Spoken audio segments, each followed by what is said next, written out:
अस्सलाम वालेकुम नाज़रीन, साइट में भलीकार आऊं आहियां मां सां गॾु नाज़िया मीर। नाज़रीन, ईरान ऐं इज़राइल विच में 12 ॾींहंनि जी जंग खां पोइ नेठि सीज़ फायर जो मुआहिदो थी चुको आहे। ॿिन्ही मुल्कनि में जंगबंदी थी चुकी आहे। ईअं जंगबंदी अमेरिका ऐं कतर जी टियाकड़ी हेठि थी आहे। जंहिंखां पोइ नाज़रीन जेको अॼोको ॾींहुं हो, अॼु अहिड़ा इतला साम्हूं आया त ॿिन्ही पारां मुआहिदे जी भञकड़ी थी आहे। उन में ॼाणायो वियो त इज़राइल पारां इन पासे ॾांहुं जंगबंदी जे भञकड़ी जी शुरूआति थी आहे ऐं बाद में जेको इज़राइल जो मौक़िफ़ आयो त ईरान इन हमले जो आगाज़ कयो आहे, जंहिंजी तरदीद ईरान कई आहे। बहरहाल नाज़रीन, ॿिन्ही पारां जेके मामला थिया उन खां पोइ अमेरिकी सदर ट्रम्प जो इहो बयानु साम्हूं आयो त ॿिन्ही पारां इन मुआहिदे जी भञकड़ी थी आहे। ॿिन्ही खे अपील आहे त हू मुआहिदे खे तमामु घणो सीरियस वठनि ऐं उनजी जेका पासदारी आहे उनखे ज़रूरु यकीनी बणाइनि। गॾो गॾु उन इहो बि चयो त हू ईरान मां बि ख़ुशि न आहिनि इन मुआहिदे जी भञकड़ीअ ते, पर इज़राइल मां घणो नाख़ुशि आहिनि। पर हाणे उमेदु आहे त हीअ जेका असीं सीज़ फायर मुआहिदो करायो आहे इहो बिल्कुलु लागू आहे, नाफ़िज़ुल अमल आहे ऐं इन ते ॿई मुल्क इन जी पासदारी कंदा, पाबंदी कंदा। उनखां सवाइ नाज़रीन कुझु ॿियूं डेवलपमेंट्स बि असांजे साम्हूं आयूं आहिनि। जॾहिं इहा ॻाल्हि अमेरिका कई आहे त अमेरिकी सदर हिकिड़ी ॿी दावा बि कई आहे। उनजो चवणु आहे त हाणे जेका ईरान जी एटमी सलाहियत आहे उनजे ख़तम थियण जी उन दावा कंदे इहा ॻाल्हि कई आहे त हाणे जेके एटमी तनसीबात आहिनि उन हवाले सां उन्हनि जो इहो चवणु आहे त ईरान हाणे उन्हनि खे ॿीहर तामीर करण ॾांहुं न वधंदो। उनखां सवाइ पर ईरान जो जेको मौक़िफ़ साम्हूं अचे पियो त पुरमुन तरीक़े सां हू पंहिंजे जोहरी जेको हुनजो एटमी प्रोग्राम आहे उनखे कंटिन्यू रखंदा। उन हवाले सां बि नाज़रीन प्रोग्राम में एक्सपर्ट सां डिस्कस कंदासीं। कि ॿी ख़बर इहा बि साम्हूं अचे पई त अमेरिका तरफ़ां ईरान मथां जेके पाबंदियूं हुयूं उन्हनि में नरमी करण जो फ़ैसिलो थियो आहे। ईरान पारां बि हिकिड़ी ख़बर साम्हूं अचे पई त ॻाल्हियुनि जे हवाले सां त ईरानी क़ौम जे दिफ़ा जे हवाले सां असीं ॻाल्हियुनि जे हवाले सां तयारु आहियूं। कंहिं बि डायलॉग लाइ ॻाल्हियुनि जी जेका टेबल आहे उन ते वेहण लाइ अचण लाइ तयारु आहियूं। उनखां सवाइ अॼोके ॾींहं ते अॼोकी राति ॿुधाए वञे त ईरान पारां जश्न फ़तह जो ऐलान कयो वियो आहे त जेका समूरी हीउ सिलसिलो रहियो 12 ॾींहंनि जो, उन समूरी जंग वारी सूरत हाल में असां पंहिंजी जेको मज़ाहमत जो जेको असांजो हक़ हो, असीं पंहिंजे जेका क़ौम आहे उनजे दिफ़ा जो जेको असांजो हक़ हो उनखे भरपूर तरीक़े सां असां इस्तेमालु कयो। पंहिंजी भरपूर तरीक़े सां न रुगो असीं पंहिंजो दिफ़ा करण में कामयाबु वियासीं, पर दुश्मन खे इहो जवाबु ॾियण में बि कामयाबु वियासीं त असीं पंहिंजे दिफ़ा जी सघ रखूं था। हीअ नाज़रीन समूरी सूरत हाल जेका थी आहे अॼोके प्रोग्राम में असीं फोकस कंदासीं त हीउ जेको मुआहिदो असांखे नज़र अचे थो, हीउ मुआहिदो कंहिं क़िस्म जी का आर्ज़ी जंगबंदी आहे या कंहिं मुस्तक़िल मुआहिदे ॾांहुं ही हिकु विख आहे। उनखां सवाइ ॿिया बि मुख़्तलिफ़ सवाल पैदा थियनि था त हिन मुआहिदे खे वठी करे जिन जो जेको किरदारु रहियो उहो बि असां ॾिठोसीं, कंहिंजो छा किरदारु रहियो, ईंदड़ ॾींहंनि में मिडिल ईस्ट जी सूरत हाल छा रहंदी। पाकिस्तान जे हवाले सां हिकिड़ी ख़बरूं कुझु ॾींहं पहिरियां तमामु घणियूं जेके असीं ॾिठोसीं त पाकिस्तान न रुगो हिमायत कई पर मज़म्मत बि कई इज़राइली अगराईअ जी ऐं उन सां गॾोगॾु जेके अमेरिकी सदर जे नोबेल प्राइज़ जी सिफ़ारिश बि कई, जंहिं ते असीं ॾिठोसीं त अमेरिकी हमलनि खां पोइ जेको इहो दाउ अमेरिका तरफ़ां खेॾियो वियो उन ते तमामु घणी तनक़ीद बि नज़र आई त पाकिस्तान खे उहा शइ वापसि वठणु खपे। त हाणे जेका इहा सूरत हाल तब्दील थी आहे उनखां पोइ एक्सपर्ट छा था सोचनि, कीअं था ॾिसनि समूरी सूरत हाल खे, अॼोके प्रोग्राम में उन ते ॻाल्हाईंदासीं। जेको पैनल मूंसां गॾु अॼोके प्रोग्राम में मौजूदु आहिनि जो तारुफ़ सां कराईंदसि, सीनियर डिप्लोमेट आहिनि हसन हबीब साहब, मूंसां गॾु वीडियो लिंक ज़रिए अॼोके प्रोग्राम जो हिसो आहिनि। सीनियर डिप्लोमेट नाज़रीन ज़फ़रुल्ला शेख साहब कुझु देरि में मूंखे जॉइन कंदा हिन प्रोग्राम में, ऐं सीनियर सहाफ़ी तजिया निगार डेली सिंधियार जा एडिटर आहिनि एजाज़ महर साहब, उहे पिणु मूंसां गॾु अॼोके प्रोग्राम में शरीक आहिनि। अव्हांखे भलीकार चवंदसि हिन प्रोग्राम में अव्हांजी महिरबानी, वहाँ गुफ्तगू जे लाइ वक़्तु कढियो। हसन साहब, एजाज साहब की इजाज़त से आपसे गुफ्तगू का आगाज़ करती हूँ। 12 दिन का ये पीरियड रहा, 12 दिन की जंगी सूरत हाल और उसके बाद सीज़ फायर मुआहदा होता है, कैसे देखते हैं आप इस मुआहदे को? ये कोई आर्जी जंगबंदी, आर्जी वक्फा आपको नज़र आता है या आप समझते हैं किसी बड़े या किसी मुस्तकिल मुआहदे की तरफ पेशरफ्त इसको समझें हम? पहले तो ये कि अभी तक कोई टेक्स्ट, कोई मैकेनिज्म, कोई ऐसी चीज सामने नहीं आई है जिसको देख के ये गेस किया जा सके कि ये रियल है और कब तक रहेगा, इसकी शराइत क्या है, इसकी मॉनिटरिंग क्या होगी, इसकी जो है वायलेशन की क्या पनिशमेंट होगी। तो ये सब चीजें अभी तक शेयर नहीं हुई हैं। जब शेयर हुई होंगी तो obviously will be more enlightened. लेकिन ये एक बहुत बड़ी वो कहें स्टेप है जिसमें इजराइल ने भी अपनी फतह क्लेम की और ईरानी भी फतह क्लेम कर रहे हैं। लेकिन पहली दफा इजराइल के सेंटर तक, यानी इजराइल के कैपिटल तक वॉर पहुंची है। इससे पहले 74 साल में कभी इजरायली शहरियों को, खासतौर पर तल अवीव के शहरियों को जंग का पता नहीं चला। तो दिस इज वन प्लस, जो उनके शहरियों को ये एहसास होगा कि जंग जो है वो सॉल्यूशन नहीं है। और ये मेरे ख्याल में आगे चल के, अपेरेंटली तो नेतन्याहू को बड़ी कामयाबी हुई है और आने वाले इलेक्शन में वो इसको कैश कराएंगे, लेकिन in the long run Netanyahu को इसका नुकसान हो। हैविंग सेड सो, ये जो क्लैश था, मैं तो इसको जंग नहीं कह रहा, आप कॉन्फ्लिक्ट कह लें, क्योंकि ईरान के कोई 640 लोग शहीद हुए हैं, जिनमें से कोई 150 फौजी हैं और बाकी सिविलियन हैं। और इसका कोई आधे से भी कम नुकसान इजराइल का हुआ है। तो ये कॉन्फ्लिक्ट उसमें होता है। अब डोनाल्ड ट्रंप साहब ने बहुत नाराजगी का इजहार भी किया है इजराइल की वायलेशन पे, और ये तक फोन करके कहा है कि आप अपने पायलट्स को वापस बुलवा लें। इसका मतलब इजरायली जहाज जो थे वो इन एयर थे, ईरान उसकी इत्तला के मुताबिक। इसमें जो सबसे अहम चीज है वो ये है, दो चीजें मुझे नजर आती हैं सीज फायर के रिजल्ट। एक तो ये है कि इजराइल को वो हदफ हासिल नहीं हुए जो वो चाहते थे। ईरान की उन्होंने कुछ मिसाइल फैसिलिटीज को हमला किया और एयर डिफेंस को बड़ा नुकसान पहुंचाया, लेकिन रिजीम चेंज जो वो चाहते थे उस पर कुछ नहीं हुआ। अब और इसके साथ ही अगर अमेरिका सैंक्शंस को सॉफ्ट करता है तो ईरान के जो माली हालात हैं वो बेहतर होने लगे। जैसे ही माली हालात बेहतर होने लगेंगे तो रिजीम और स्टेबल हो जाएगी। तो ये जो सीज फायर है ये अपेरेंटली ईरान के लिए ज्यादा यूजफुल साबित होगा बजाय इसके के इजराइल के लिए। और इसमें जो है, जो मेरे नजदीक सबसे बड़ा नुकसान हुआ है वो एनपीटी को, न्यूक्लियर नॉन प्रोलिफरेशन ट्रीटी की जो एग्रीमेंट है, जिसने दुनिया में न्यूक्लियर प्रोलिफरेशन को कंट्रोल किया हुआ है। दो मुल्क पाकिस्तान, इंडिया हैं जो एनपीटी के मेंबर ही नहीं है, और नॉर्थ कोरिया है जो मेंबर था। बाद में जब अमेरिका ने उनके साथ एग्रीमेंट को वायलेट किया तो उन्होंने उसको छोड़ दिया। लेकिन बाय एंड लार्ज एनपीटी की वजह से और इसके दूसरे एग्रीमेंट्स की वजह से दुनिया में एटॉमिक फैलाव बहुत कम है, और ब्लैक मार्केट सिवाय इंडिया के और कहीं सुनाई नहीं देती है। तो ये जो नुकसान हुआ है वो ये है कि दो न्यूक्लियर पावर्स ने तीसरी नॉन एस्टेब्लिश न्यूक्लियर पावर को अटैक किया और कोई रिएक्शन नहीं आया बड़ा।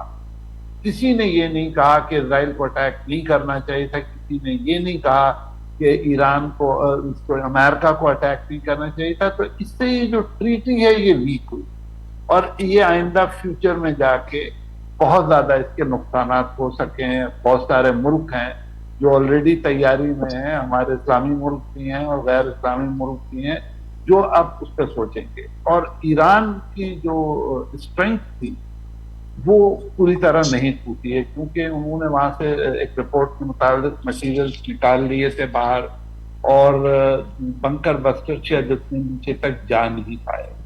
तो ये सब देखते हुए एक तरफ अमेरिका अपनी बहुत तारीफ कर रहा है, दूसरा इजराइल तारीफ कर रहा है, फिर ईरानियंस कर रहे हैं। लेकिन ये जब तक सीज फायर एग्रीमेंट हमारे सामने नहीं आता है और इसको कन्वर्ट नहीं किया जाता है पीस एग्रीमेंट में, तब तक हम लोग इसी उसमें रहेंगे कि इसका फ्यूचर क्या है। ठीक, सीज फायर के नताइज के हवाले से जैसे आपने कहा हसन हबीब साहब के, जब तक सीज फायर एग्रीमेंट हमारे सामने नहीं आता बहुत सारी चीज़ें तब तक क्लियर नहीं हो सकती, या हम उसका एक क्लियर व्यू नहीं ले सकते। ज़फ़रुल्लाह शेख साहब ने भी हमें ज्वाइन किया है। ज़फ़रुल्लाह शेख साहब अवां के भी भलीकार प्रोग्राम में एजाज महर साहब, हसन हबीब साहब भी मुझसे गॾु मौजूद आहिनि। हसन हबीब सम्झनि पिया त जेका हिन वक़्त ताईं ज़ाहिर सीज़ फायर एग्रीमेंट साम्हूं अचणु ज़रूरी आहे, तमामु घणी शयुनि जी पोइ वधीक ख़बर पवंदी, सीज़ फायर जे नतीजनि ते बि तॾहिं वधीक बहितर तरीक़े सां खुलियल नमूने सां ॻाल्हाए सघिबो। पर हिकिड़ी ॻाल्हि जेका हू कनि पिया त ईरान खे कुझु वधीक एज असांखे नज़र अचे थो, रिजीम चेंज वारो मामलो मामलो हुजे, ईरान जो एटमी प्रोग्राम हुजे, या हाणे जेके ख़बरूं साम्हूं अचनि पियूं त ईरान मथां पाबंदियुनि ते बि नरमीअ जो मामलो साम्हूं अचे पियो त ईरान खे एज हासिल रहियो आहे। पर ॿिए पासे जेका ॻाल्हि साम्हूं अचे पई त ईरान ख़ुदि जेका इहा ॻाल्हि कंफर्म कई आहे त तमामु वॾो नुक़सान बि थियो आहे ईरान जो।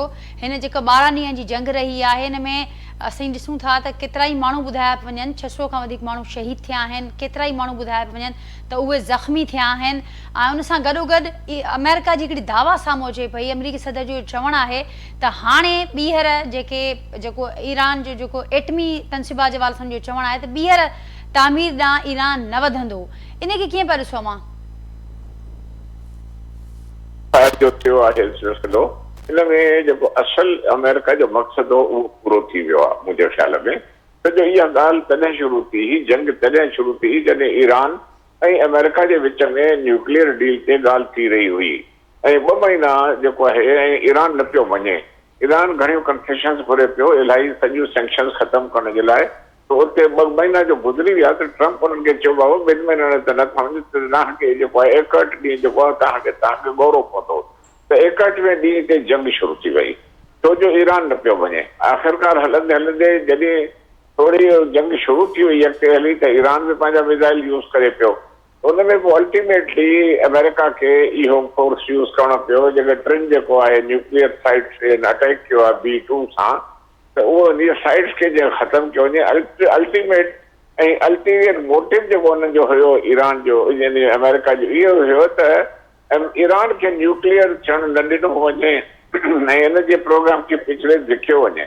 ऑल्दो आहे इंटरनेशनल एटॉमिक एनर्जी कमीशन जे DG चयो त हुते अहिड़ी का ॻाल्हि कान्हे का, पर वरी बि अमेरिकन्स खे शक हुयो त ही जेको वेपन ईरान खे जेकॾहिं अची वियो त हिन सॼे ख़िते जे लाइ प्रॉब्लम थींदो ऐं जेको प्रोग्राम अॻिते वधाइनि पिया उन्हनि जे लाइ ख़लल पैदा थींदो। ऑल्दे त इसराइल बि त हाणे न्यूक्लियर आहे, ईरान ऑल्दो NPT जो सिग्नेटरी आहे, पर वरी बि हुननि खे ईरान मां भउ हुयो ऐं सॼो जेको मिडल ईस्ट में बाहि भरे तीअं जेको सिलसिलो शुरू थियो आहे ईरान खे कमज़ोर करण जे लाइ सॼी हुई। गाज़ा खे ख़तमु कयो वियो, हमास खे ख़तमु कयो वियो, होॾां से हिज़बुल्लाह खे ख़तमु कयो वियो, हुतीज़ खे ख़तमु, हुनजे सीरिया खे कमज़ोर कयो वियो। त मक़सदु आहे त हाणे बाक़ी ईरान बचियल हुयो। त हीउ जेको सॼो सिलसिलो मूंखे सम्झ में अचे थो त उन्हनि में जेको आहे अमेरिका जो पंहिंजो मक़सदु हासिलु थियो ऐं अल्टीमेटली जॾहिं इहो कमु थी वियो त पोइ ट्रम्प चयो त बाबा असांजो मक़सदु हासिलु थी वियो ऐं हुनखे जॾहिं ख़बर पई त वधीक जेकॾहिं घणो ईरान खे ज़ोर ॾींदासीं मारींदासीं रिजीम चेंज कोन थींदी, इन करे रहंदो असांजो नुक़सानु थींदो। डिप्लोमेटिक लेवल ते इलाही हुकूम थियूं, तव्हांखे ख़बर आहे OIC कॉन्फ्रेंस थी, सिक्योरिटी काउंसिल जी मीटिंग थी, रशिया में चयो तमामु चयो, हर शइ जेकी थी स्टेटमेंट्स आयूं। त मुंहिंजे ख़्याल में त जेको अमेरिकन्स जे मुताबिक़ हुननि जो ऑब्जेक्टिव अचीव थी चुको आहे। पर तव्हां जेकी ॻाल्हि कई त ईरान खे एज इन करे आहे जो सच पुछो त इन में नेशनलिज़म जेको आहे ईरान जो तमामु घणो वधी वियो आहे ऐं रिजीम वधीक स्ट्रॉन्ग थी वई आहे, छो जो हिकिड़ी ग़लती जेकी हुननि कई आहे उहो हुननि जा जेके टॉप मिलिटरी ब्रास हुनखे मारे छॾियो ऐं साइंटिस्ट खे बि हुननि मारे छॾियो। ऑल्दो शायदि ईरान खे एॾो घणो फ़र्क़ु न पए इन सां, पर इहो नेचुरली जेको आहे ईरान जी जेकी नेशनल जेकी नेशन आहे या उतां जा माण्हू जेके आहिनि उहे वधीक हिन रिजीम खे वधीक मज़बूत करे छॾियो। त मुंहिंजो ख़्यालु आहे त अमेरिकन्स जॾहिं इहो सोचो त बाबा रिजीम चेंज असां न करे सघंदासीं, इन करे हिकदमि वरी हुननि चयो त बाबा सीज़ फायर। त मुंहिंजो ख़्यालु आहे जेके हाणे हिकु ॿ थोरी ठकाठुकी थी रही आहे, 1-2 ॾींहंनि में इहा ख़तमु थी वेंदी ऐं मुंहिंजो ख़्यालु आहे इसराइल ऐं ईरान पोइ अची वेंदा। हाणे चऊं त हिन ॻाल्हि खे ईरान मञियो, इहो छा मञियो आहे? ईरान मञियो आहे, बिल्कुलु अमेरिकन्स ईरान सां ॻाल्हायो हूंदो ऐं अमेरिकन हुनखे चयो हूंदो त असां तव्हांजा सैंक्शन्स बि काफ़ी ख़तमु कयूं। तव्हां जेके नुक़सान जी तव्हां ॻाल्हि कई आहे उहो को वॾो अहिड़ो न आहे नुक़सानु जेको आहे स्ट्रक्चरल नुक़सानु जेको आहे उहो त अमेरिकन हुनखे ॾेई बि छॾींदा। पर जेकॾहिं पॉलिटिकली ईरान जेको आहे थोरो अॻिते वधे थो ऐं उहो जेको आहे यूरेनियम जेको आहे एनरिचमेंट जे लाइ अमेरिका सां जेकॾहिं प्रॉमिस कयो आहे त मां इहो कमु न कंदुसि, त मुंहिंजो ख़्यालु आहे ईरान हिकिड़ी सुठी क़ौम थी उभरंदो ऐं मां सम्झां थो त इहा हिकिड़ी ख़ुशाइन ॻाल्हि आहे। ठीक, ज़फ़रुल्ला शेख साहब अवां जी ॻाल्हि खे अॻियां वधाईंदसि। एजाज़ साहब, हसन साहब खे ज़फ़रुल्ला शेख साहब जो अवां तजियो ॿुधो, अवां कीअं ॾिसो पिया इन समूरी सूरत-हाल खे ऐं इन विच में जिन जिन धुरियुनि जो किरदारु जेको रहियो उहो उनखे कीअं पिया ॾिसो ऐं पाकिस्तान जी सफ़ारतकारी हुजे, अमेरिकी सदर खे नोबेल प्राइज़ ॾियण जी सिफ़ारिश हुजे या समूरा मामला हुजनि, उन ते असीं ॾिठोसीं त घणी ॻाल्हियूं बि थियूं, बहस असांखे नज़र आयो, उनखे कीअं पिया ॾिसो अवां? मश्करी बणिजी वई ऐं सभिनी हर सोसाइटी जे सेगमेंट मां गवर्नमेंट ते इहा तनक़ीद थी ऐं हर कंहिं मज़ाक उॾाई त हिकिड़े पासे जेको आहे जेको माण्हू 8 भेरा गज़ा में जंगबंदी जी रेज़ोल्यूशन खे वीटो करे चुको आहे ऐं मुसलसिल जंगियुनि में जेको आहे चए त मां न रहंदुसि ऐं ईरान ते जंग करे उनजी हिमायत बि कयईं, त अहिड़े माण्हू खे जेकॾहिं तव्हां नामज़द कंदव त इहो पंहिंजी मज़ाक पाण बणबासीं ऐं उहो असां बणियासीं पाकिस्तान जी हुकूमत। सो मां सम्झां थो त उहो चैप्टर हिते ई क्लोज़ थी वियो, छो त 4 ॾींहंनि खां पोइ जहिड़े तरीक़े सां वरी कंडेमनेशन आई ईरान ते हमले जी, त उन खां पोइ उहो किसो त मुंहिंजे ख्याल आहे ख़तम ई थी वियो।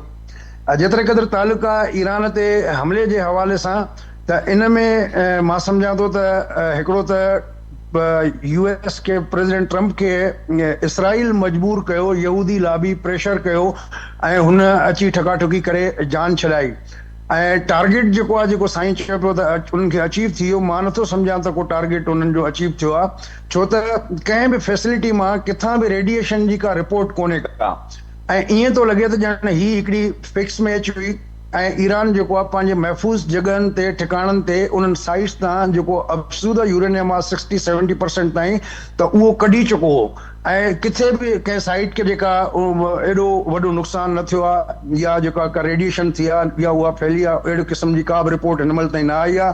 ऐं इंटरनेशनल एटॉमिक एजेंसी जेका आहे उन जे सरबराह बि पहिरियों इहो ई चयो त भई को अहिड़ो नुक़सानु न आहे, पर बाद में जॾहिं ट्रंप साहब चवणु शुरू कयो त इहो वेरी सिग्निफिकेंट नुक़सानु असां पहुचायो आहे ईरान जे जोहरी प्रोग्राम खे, त उन खां पोइ हुन बि इहो सिग्निफिकेंट जो लफ़्ज़ यूज़ करणु शुरू कयो।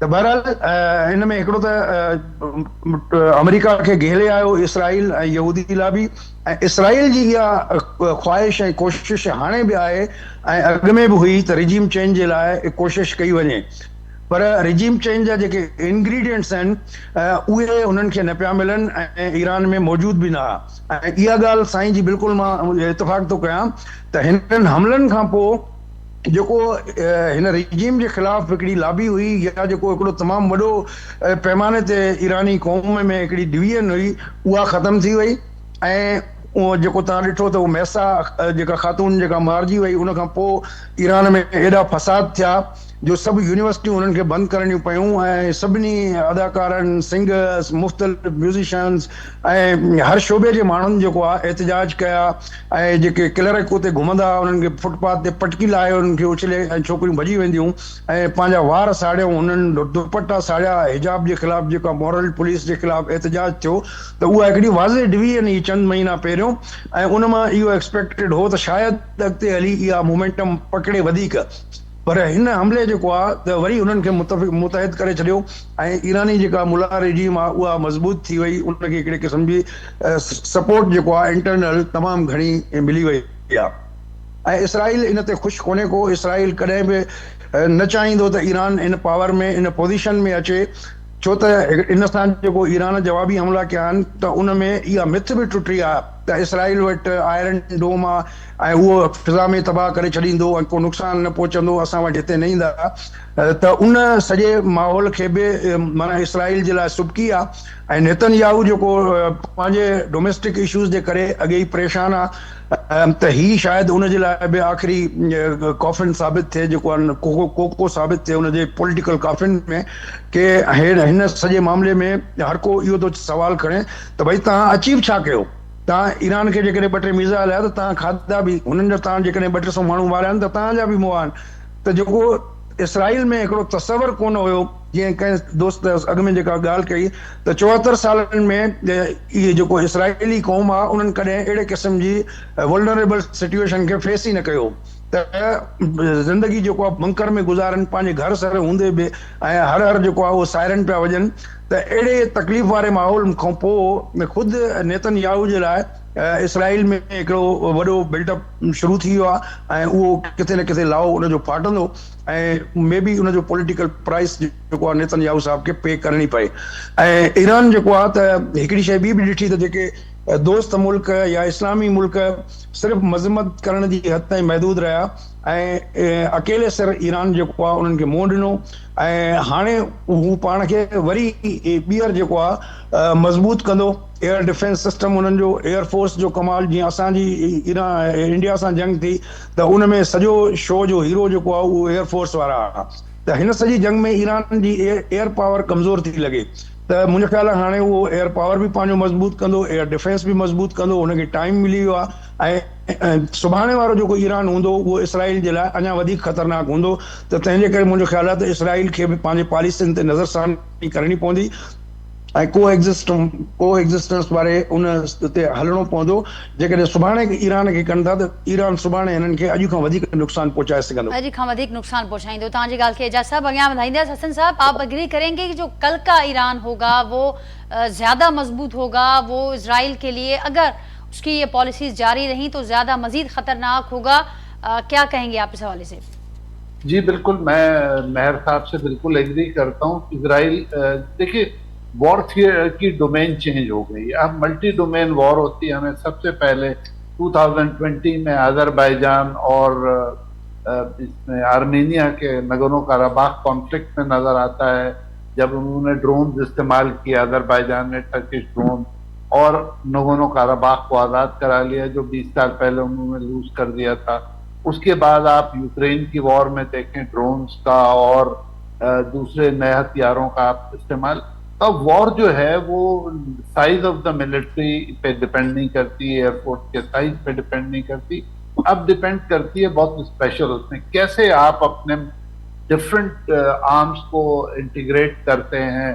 अब ईरान को कोई वार्निंग ही नहीं होती थी, इनके पास कोई air warning early warning system एवेक्स नहीं थे, इनके पास जो अमेरिकन जहाज हैं वो कोई 40 साल पुराने हैं।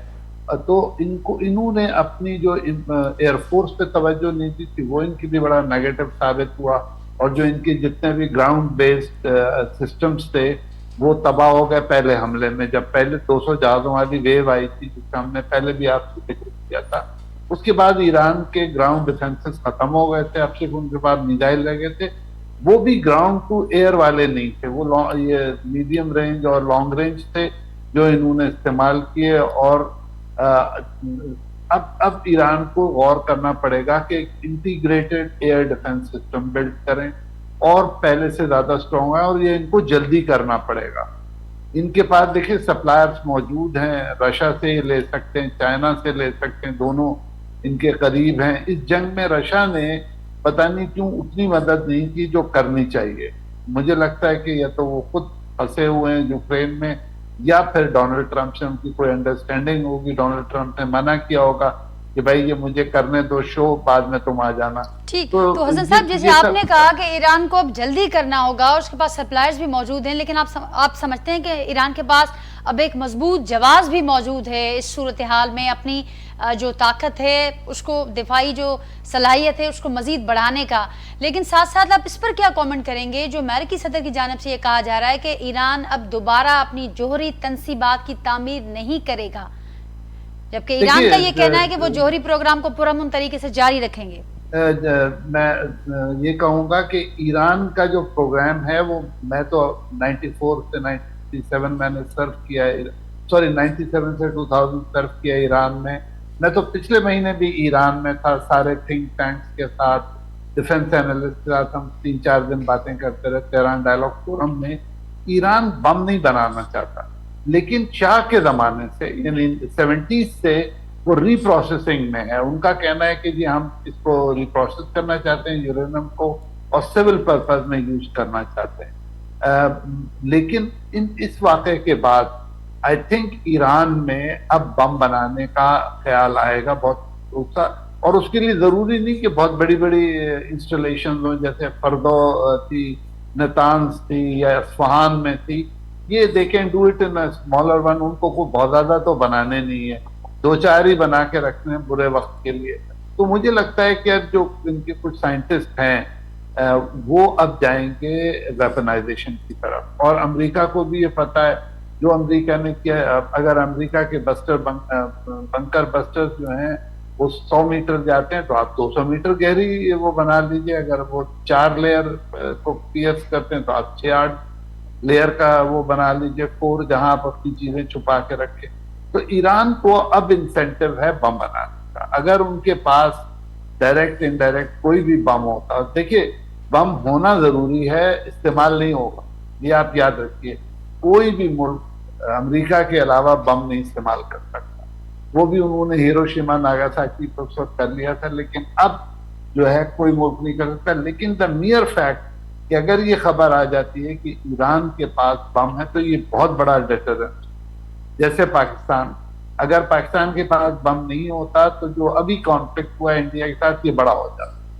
लेकिन उनको पता था कि पाकिस्तान के पास बम है और रेडी है, ये ना हो कि वो इस्तेमाल कर, और हमारे लिए इंडिया के खिलाफ इस्तेमाल करना निस्बतन आसान।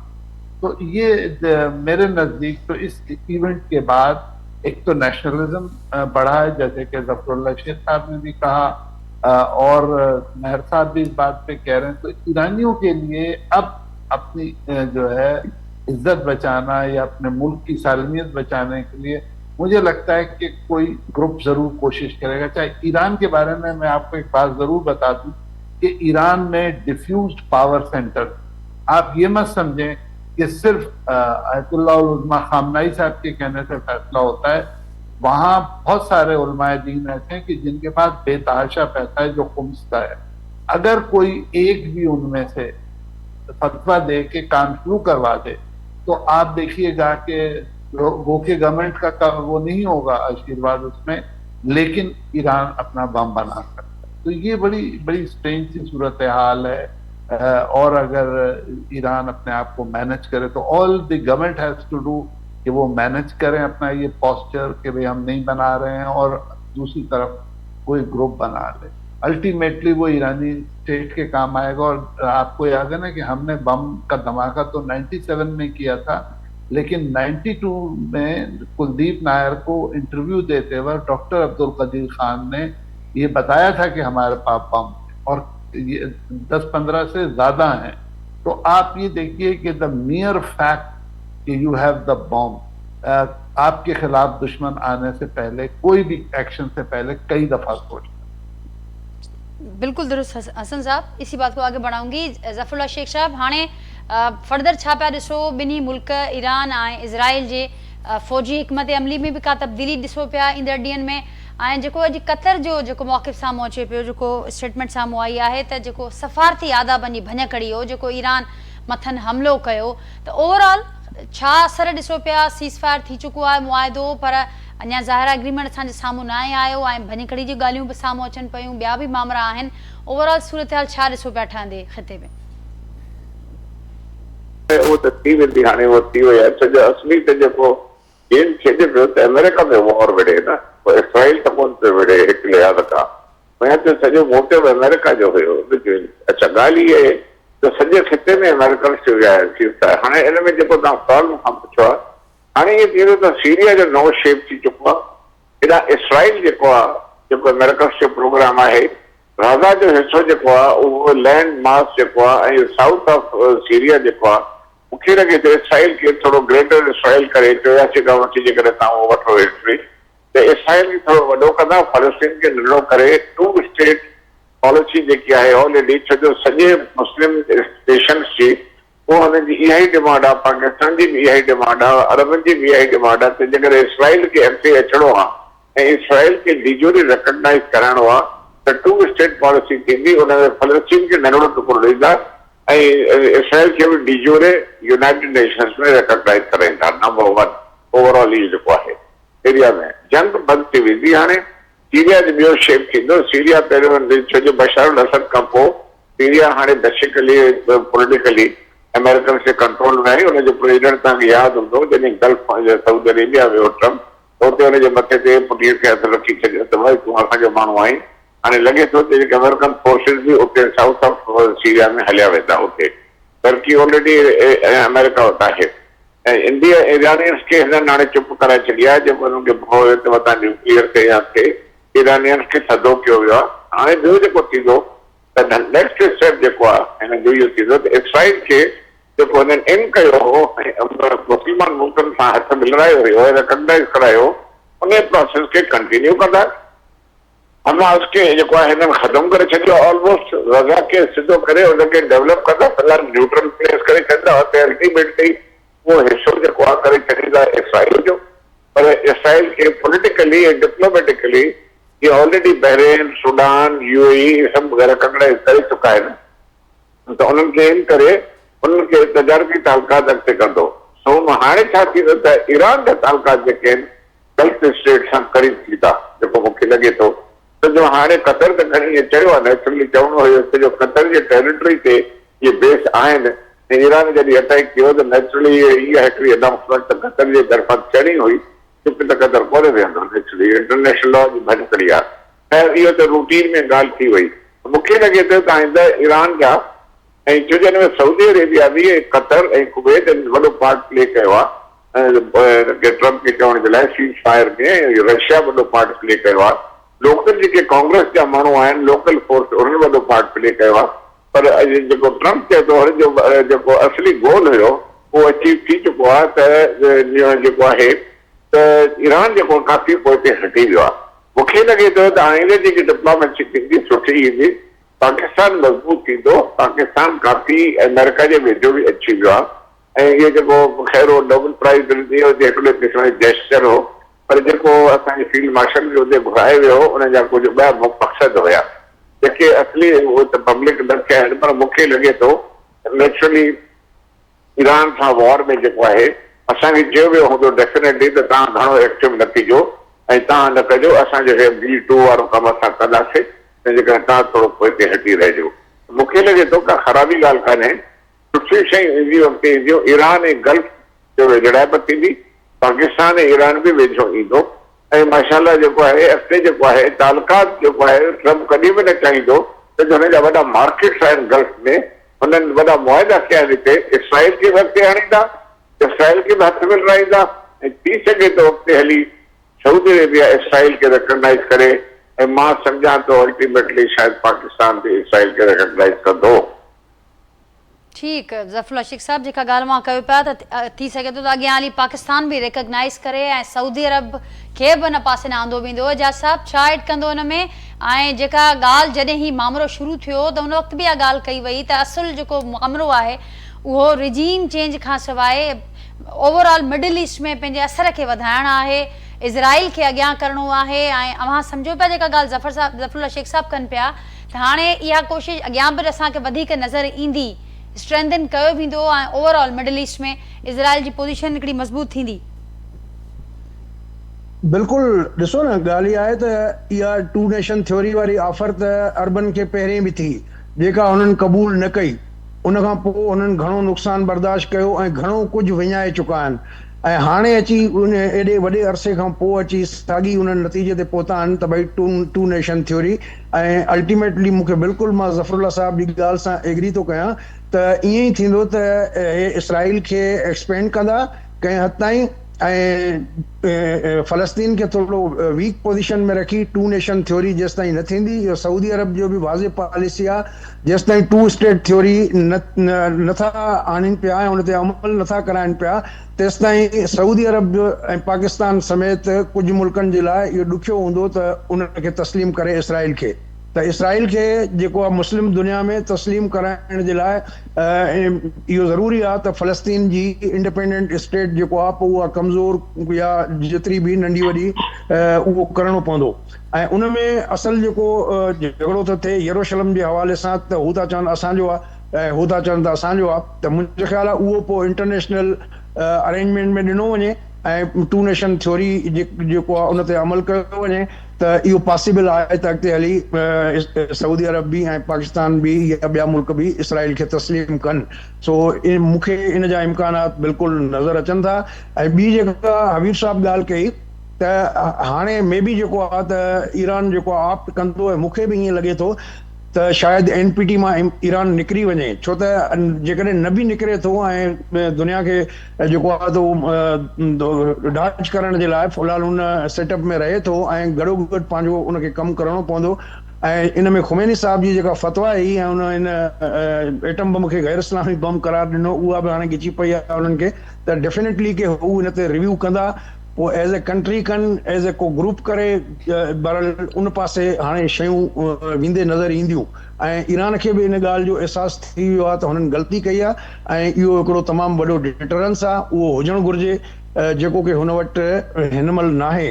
त उन पासे जेको आहे मुंहिंजे ख्याल आहे ईरान वेंदो। ऐं ईरान जेको आहे, जीअं असां अॻु में बि ॻाल्हायोसीं, त हाणे पाण खे वधीक मज़बूत कंदो। ऐं रशिया त हुननि खे जेको S-400 ऐं S-500 जेको आहे एयर डिफेंस जेको, उहो बि ऑफर कयो आहे। ऐं चाइना जेको आहे उन्हनि खां ही बिल्कुलु जहाज़ ख़रीद कंदा। ऐं हाणे जेको पेरिस में एयर शो थो हले, उन में बि जेको आहे त चाइना जा काफ़ी जहाज़ जेके आहिनि उते डिस्प्ले ते आहिनि, 3-4 क़िस्मनि जा, 5th जनरेशन 4th जनरेशन। त मुंहिंजो ख्याल आहे त उन सां हिकिड़ी पाकिस्तान वारे जेको मामिलो थियो इंडिया सां, उन में चाइनीज़ जेको जहाज़ हुयो J-10C, उन जी कामयाबी खां पोइ चाइना जो हिकिड़ो मार्केट बि खुलियो, डेफिनेटली चाइना खे वठंदो। ठीक, हसन नबी त साहब पंहिंजे पाण खे जी जी एजाज साहब कंटिन्यू करियो। त मुंहिंजो त हाणे ईरान जेको आहे पंहिंजे पाण खे जेको आहे त पंहिंजो फायर पावर, एयर पावर, जेके जेके हुनजा नुक्स हुया सिस्टम में, उन्हनि खे बहितर कंदो ऐं जेको आहे त हिकिड़ो पंहिंजो पाण खे मज़बूत कंदो खिते में, ऐं खिते में हिकिड़े वॾे प्लेयर जे तौर ते साम्हूं ईंदो। ठीक, जी हसन हबीब साहब, मशरिक़ वुस्ता में खिते ताकत के तवाज़ुन के हवाले से जैसे एजाज साहब ने कहा कि अब मज़ीद हम देखेंगे कि इज़राइल की जो हम देखेंगे कि एक्सेप्टेंस है वो हमें बढ़ते हुए नज़र आएगी। ईरान की ताकत का उन्होंने जिक्र किया, और साथ साथ जिस तरह से ज़फ़रुल्लाह शेख साहब ने कहा कि पाकिस्तान के लिए भी बड़ा ये अच्छा इस वक्त हम देख रहे हैं कि एक अच्छा माहौल बनते हुए कि जो सफारती कोशिशें हैं वो भी किसी तौर आलमी ताकतों का ध्यान अपनी तरफ लेने में कामयाब हुई हैं, और आगे भी पाकिस्तान के हवाले से भी अब बेहतर माहौल बनते हुए नज़र आता है। बिल्कुल, देखिए, एक तो ये कि मेरे नज़दीक सबसे बड़ा लेसन नेबर्स के लिए ये है, अरब नेबर्स के लिए, तो वो ईरान को कंसिडर किए बगैर बिला वजह अमेरिका की तरफ जा रहे थे, पता नहीं कितने अड्डे बना दिए, कतर की स्पेस वायलेट किए ईरान ने, जो गलत है, लेकिन आपने देखा कि उसमें कोई ह्यूमन लॉस नहीं हुआ। तो it was a message sent simply कि हम कर सकते हैं लेकिन कर नहीं रहे हैं। तो ये भी एक बड़ी बात है कि नेबर्स को उन्होंने मैसेज कन्वे कर दिया। नेबर्स बहुत ज्यादा अर्ली वार्निंग सिस्टम इजरायलियों पे बैठे हुए थे तकिया करके। तो एक तो ये कि ईरान ने नेबर में ही एस्टेब्लिश कर दिया कि हम कर सकते हैं, हमने लॉस नहीं किया, ये हमारी वो है, but this was a message loud and clear to all neighbour. जहां तक इसका सवाल है कि ये पावर बैलेंस डेफिनेटली शिफ्ट हुआ है। इजराइल से अमेरिका ने पहली दफा कोई काम कराया जो उनको खुद करना चाहिए। देखिए, अमेरिका को अगर उसकी पावर कम करनी थी ईरान की न्यूक्लियर, तो अमेरिका ने खुद क्यों नहीं किया? वाई दे हैड 10 डेज जो है वो इजराइल को अपने जहाज और मिसाइल और नुकसान उठाना पड़ा। अमेरिका ने बहुत स्मार्टली ईरान को भी कमजोर कर दिया और इजराइल को भी कमजोर कर दिया। अब नतीजा ये है कि अगर कोई 2 स्टेट सोल्यूशन आएगा या कोई भी चीज आएगी तो उसमें इजराइल जो है वो उतना स्ट्रांग नहीं आएगा जितना था वो, यानी आज से जैसे चंद महीने पहले था। तो अमेरिका ने बहुत स्मार्टली दोनों काम कर लिए। पाकिस्तान को भी उसने नहीं इन्वॉल्व होने दिया, क्योंकि हमारे यहाँ एक फैक्शन है लोगों का जो बहुत ज्यादा प्रो ईरान है, और वो आपने देखा होगा यहाँ मुजाहरे वगैरह भी कराची में बड़े हुए हैं। जहां तक रिकग्निशन का सवाल है, तो हमारी पॉलिसी तो पाकिस्तान बनने से पहले ही ये है कि जब सोल्यूशन होगा फलस्तीनियों की मर्जी का, तो हम इजराइल को रिकग्नाइज कर लेंगे। इजराइल से तो हमारा कोई लेना देना, कोई प्रॉब्लम है ही नहीं। तो हमें ये रिकग्निशन में प्रोबेबली शेख साहब की बात बिल्कुल सही थी कि हम फॉलो करेंगे सऊदी अरब को। सऊदी अरब ने किया तो हम करते, क्योंकि बाकी अरबों से तो हमारे ताल्लुकात तो बहुत अच्छे हैं, लेकिन सऊदी अरब हमारा रिलीजियस लीडर है। अगर सऊदी अरब ने रिकग्नाइज कर लिया तो मेरा नहीं ख्याल कि कोई भी हमारे यहाँ की मजहबी पार्टी जिनसे गवर्नमेंट ज्यादा डरती है वो फिर रेजिस्ट करेगी। तो ये बैलेंस चेंज हो रहा है। सीरिया के टुकड़े होंगे या नहीं होंगे, इस पे तो मैं अभी तक कोई ज़्यादा क्लियर नहीं हूँ, लेकिन और ना ही जो इजराइल का जो एक्सपेंशन है वो किसी इस्लामिक टेक्सचर से उससे टेक्स्ट से साबित होता है। तो ग्रेटर इजराइल तो मेरे ख्याल में सिर्फ उनका ख्वाब है, वो इतना आसान नहीं है। लेकिन बैलेंस जरूर शिफ्ट होगा। नए प्लेयर के तौर पे टर्की से ज़्यादा स्ट्रांगली रोल प्ले करे, ईरानियन अपना जो असर है वो रिक्लेम करें और उन अपने नेबर्स को बताएं। देखिए, नेबर्स ने ईरान के साथ ज्यादती की है, उन्होंने अपनी एयर स्पेसेस दी हैं, अमेरिकन बेसेस मौजूद हैं जहाँ से ईरान पे स्पाइंग होती थी, इसराइल को अर्ली वार्निंग्स चली गई, तो जो स्लोअर मिसाइल्स थे और ड्रोन्स थे वो गिरा लिए गए। सिर्फ ये हाइपरसोनिक थे जिनमें ज़्यादा वार्निंग नहीं मिलती थी और ईरान ने बहुत उन्हें स्मार्टली यूज़ किया। तो मेरे ख्याल में बहुत मेजर चेंज आएगी और पाकिस्तान ने बहुत स्मार्टली न सिर्फ अपने आप को कॉन्फ्लिक्ट से दूर रखा, बल्कि उसने जो है वो ईरान की वो मदद करने की पूरी कोशिश की जो एक अच्छे नेबर को करनी चाहिए। तो हम लोग जो है, मेरा ख्याल है कि हम लोग वी प्लेड स्मार्टली। ठीक, तो आप समझते हैं कि एक मेजर पावर बैलेंस शिफ्ट होगा इस खत्ते के अंदर। ज़फ़रुल्लाह शेख साहब जेका ॻाल्हि हसन हबीब साहब कनि पिया त पाकिस्तान पंहिंजा जेके कार्ड्स आहिनि ॾाढा स्मार्टली प्ले कया आहिनि। हाणे फर्दर बि ज़रूरु ॿुधाइजो त जेका सिचुएशन हाणे डेवलप थी आहे ऐं ईंदड़ जेके ॾींहं हूंदा पाकिस्तान जी छा पोजीशन हुअणु घुरिजे, कहिड़ी पोजीशन उनखे सूट करे थी इन समूरी सूरत हाल में। जेका हिकिड़ी ॿी ॻाल्हि हसन हबीब साहब कई त जेको नेबर्स जेको कुझु कयो ईरान सां ऐं उन्हनि जी without consideration without considering Iran जेके बि मामला थिया, हाणे आसान न हूंदो कंहिंजे लाइ ईरान खे इग्नोर करणु, जेका हाणे सूरत हाल असीं ॾिसूं था। अवां एग्री कंदो न सां? जी, एरिया में जेकी balance of power situation change थींदी, जे मां अर्ज़ु पहिरियों कयो त काफ़ी चेंज थींदी। हे जेकी हाणे लड़ाई थी आहे मिडल ईस्ट में जेकी बाहि भरियल हुई, ख़ासि करके पैलेस्टाइन जो इशू आहे, जो कश्मीर जो इशू आहे। हाणे कश्मीर जो इशू उहो भी रिज़ॉल्व थींदो, उहो सीज़ फायर ऑलरेडी इन ते थी चुकी आहे ऐं ट्रम्प ऑलरेडी इन में पार्ट प्ले कयो आहे, बेसिकली पीस मेकर आहे। ऐं मां सम्झां थो जेको असां चयो आहे त ट्रम्प खे नोबेल प्राइज़ मिलणु खपे, त मां सम्झां थो जेकॾहिं इहे मसइला हल कया ट्रम्प त naturally he deserves to be हुनजे लाइ हिकिड़ी नॉमिनेशन थिए। चवण जो मक़सदु आहे त हे सॼी शिफ्ट थींदी। हाणे कम अज़ कम एतिरो आहे त हिन ख़िते में थोरी जंग ख़तमु थींदी ऐं हो जेको पंहिंजो रशिया खे इन्वॉल्व कई वेठो आहे पंहिंजो हुन में यूक्रेन में, अमेरिका जेको आहे हाणे अॼु नेटो जी मीटिंग में वियो आहे, उते रशिया खे थोरो कंटेन करण जी कोशिशि कंदा। ॿियो आहे चाइना जेको आहे राइवल अहिड़ो न आहे अमेरिका जो, जेको आहे पंहिंजो ट्रेड लेवल ते हुनजी राइवलरी आहे, न त चाइना हिकिड़ो पीसफुल कंट्री आहे। असां जेको पाकिस्तान जी तव्हां ॻाल्हि कई आहे, असांजे लाइ अपॉर्चुनिटीज़ वधंदियूं। ॾिसो, इसराइल जेका रिकॉग्नाइज थींदो, हिकिड़ी अंग्रेजी में कहावत आहे, there are no permanent force and permanent friends. Diplomacy में दोस्त दुश्मन थी वेंदा आहिनि, दुश्मन दोस्त कुझु बि थी सघे थो। इसराइल सां असांजी दुश्मनी हरूभरू छो आहे? असां लिखिया त दुश्मनी इसराइल असांखे छा कयो आहे? इसराइल सां असांजी कॾहिं का जंग त कोन थी आहे, उसूल जी वेड़ आहे। त असां पैलेस्टाइन जे करे असां इसराइल खे बाइकआउट कयो आहे हर जाइ ते जेको आहे। त हाणे इसराइल जॾहिं वेझो अचे थो पियो, अमेरिका हुनखे कराए छॾियो आहे। ॾिसो, टर्की में इसराइल जी एम्बेसी आहे। मूंखे मां जॾहिं सफ़ीर हुयुसि अल्जेरिया में, त मोरिटेनिया मूं वटि हुयो ई माली। मोरिटेनिया में जॾहिं मां वियुसि, इसराइल जी एम्बेसी हुते आहे।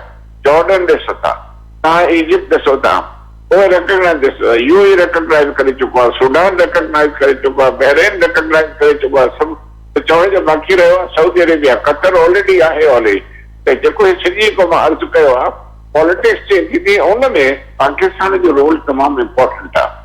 पोइ ॻाल्हि ईंदी पाकिस्तान हिंदुस्तान जी, उन्हनि खे पाकिस्तान हिंदुस्तान जे टेंशन खे पंहिंजो जेको आहे ट्रम्प चुप कराए छॾी आहे। ऐं मां सम्झां थो हुनजो हल बि कश्मीर जो ज़रूरु को न को निकिरंदो ऐं वेही करे पाकिस्तान जी पोज़ीशन स्ट्रॉन्ग थींदी। पाकिस्तान न्यूक्लियर स्टेट आहे, असां NPT जा सिग्नेटरी ज़रूरु आहियूं, पर वी आर न्यूक्लियर। त मां सम्झां थो त सॼे खिते में जेके पावरफुल नेशन सॼियूं थींदियूं, हुन में पाकिस्तान जी पोज़ीशन मथे उभरंदी। नेचुरली इंडिया सां तालुकात बि असांजा सही थींदा, ईरान सां बि असांजी वेझड़ाइप थींदी, ईरान त सैंक्शन्स ख़तमु थींदियूं, अमेरिका हुननि खे एड ॾींदो जेको बि थींदो आहे। रशिया जे इन्फ्लुएंस हुतां घटिबो, हुनखे यूक्रेन में बिज़ी रखंदा, इसराइल खे रिकॉग्नाइज करायो वेंदो इसराइल मुसलमान मुल्कनि जे वेझो काफ़ी ईंदो, सीरिया अमेरिकन जे कंट्रोल में उहो ई अची चुकी आहे। त हीउ सॼो एरिया जेको आहे नक्शो फार ईस्ट उहो ई अमेरिकन स्वेट आहे, वेस्ट अमेरिकन स्वेट आहे, यानी मक़सदु आहे इन्फ्लुएंस हुननि जो आहे। यूरोप सॼो हुननि सां गॾु आहे। मूंखे छा मुनी दुनिया त अमेरिकन सां गॾु थी वई, पर मां सम्झां थो इन इएं जेकॾहिं थियो त पाकिस्तान लाइ बि सुठो थींदो। जेको तव्हां सुवाल पुछो आहे, असां चाहियूं अमेरिकन से वेझे अचूं। सच पुछो मूंखां जेकॾहिं तव्हां पुछो त जेकॾहिं तव्हां अमेरिकन खे बेसिस बि ॾियो था हुते फोर्सिस अचनि त हर्ज कहिड़ो आहे? मां चवां त हिकिड़ी ॻाल्हि ॿुधो, दुनिया में 40 मुल्कनि खां वधीक अमेरिका जा सिपाही आहिनि हर मुल्क में, कतर में आहिनि, ॿिए आहिनि, कोरिया में, जापान में, जिते किथे। उन्हनि इकोनॉमिकली ॾाढो डेवलप कयो आहे, असां न कयो आहे। असां हमेशह हीअं कंदासीं फोर्सिस था ॾियूं, बेसिस था ॾियूं। फील्ड मार्शल अयूब खान बेवकूफ़ न हुयो, U-2 फ्लाई करण जे लाइ हुन इजाज़त ॾिनी हुई। मक़सदु चवण जो इहो आहे जंहिंमें असांजी सिक्योरिटी वधे, जंहिंमें असांजी इकोनॉमिक पॉलिसी सुठी थियनि, जंहिंमें असां इकोनॉमिकली एक्टिव वधूं, तव्हां शेक करण में हर्ज कहिड़ो आहे? मां कुवैत में रहियो आहियां, सॼो कुवैत जेको सदाम ख़तमु कयो हो, भला कुवैत जी टेरिटरी त अमेरिकन त कोन रखी पाण वटि। अमेरिकन छा कंदा आहिनि त पंहिंजा फोर्सिस रखंदा आहिनि। हाणे सऊदी अरेबिया में अमेरिकन फोर्सिस आहिनि, कतर में अमेरिकन फोर्सिस आहिनि, 40 मुल्क आहिनि, जर्मनी में अमेरिकन फोर्सिस आहिनि। सारी ॻाल्हि तव्हां माण्हू चवंदा त इहो वरी कहिड़े क़िस्म जो माण्हू अचे त हुनजो बेसिस जी ॻाल्हि न हूंदी आहे। सच पुछो, अॼु जेकॾहिं अमेरिकन बेसिस शुरू खां वठी असां सीएटो में हुयासीं, सेंटो में हुयासीं, आइज़नहावर हुयो तॾहिं अयूब खान जे वक़्त में, जेकॾहिं उन वक़्त बि असां हिनखे ॾेई छॾियूं हा, असांजे अमेरिकन जा हुजनि बि हा त इंडिया खे काई ताक़त न हुजे हा त 4 जंगियूं असां सां विढ़िया, वॾो फ़र्क़ु पए हा। ईस्ट पाकिस्तान बि साण हुजे हा, पर हाणे इहो केरु सोचे? त चवण जो मक़सदु इहो आहे कि ओवरऑल पॉलिसीज़ आहे न, असांखे सोचणो पवंदो। कश्मीर लाइ बि असांखे रियलिटी सोचणी पवंदी। सच पुछो, असां चवंदा आहियूं कश्मीर बनेगा पाकिस्तान, पर कश्मीरी चवंदा कश्मीर बनेगा कश्मीर।